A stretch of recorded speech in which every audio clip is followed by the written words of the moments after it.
L'actualité également, cette question, pourquoi n'enfouit-on pas sous terre davantage de lignes électriques? Pourquoi encore tant de portions en aérien, surtout dans nos villages, dans nos campagnes? On sait que cela augmente le risque de coupure quand il y a des intempéries. Des élus, des habitants lancent des pétitions pour exiger des travaux, mais cela coûte cher, vous allez le voir. En Loire-Atlantique, Jules Bocan, Julien Erard et Fanny Bourdillon.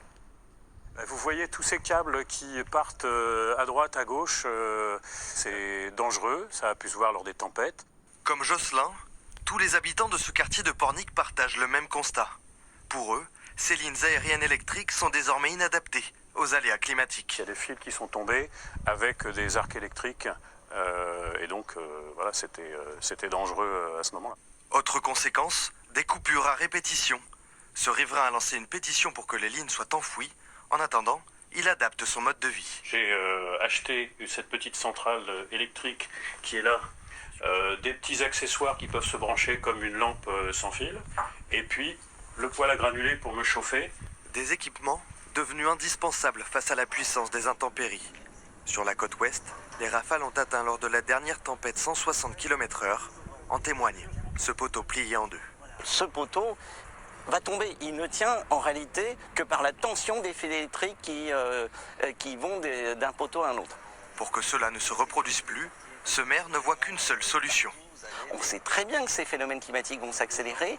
Enfouir, c'est beaucoup mieux protéger, un, les réseaux, deux, plus facilement forcément les mettre en sécurité parce que quand ils tombent, ils ne constituent pas une situation de danger.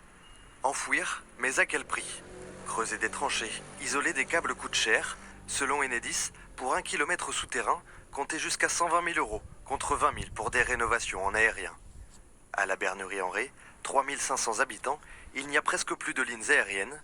Depuis des décennies, la ville assume un effort budgétaire pour les enfouir sous terre.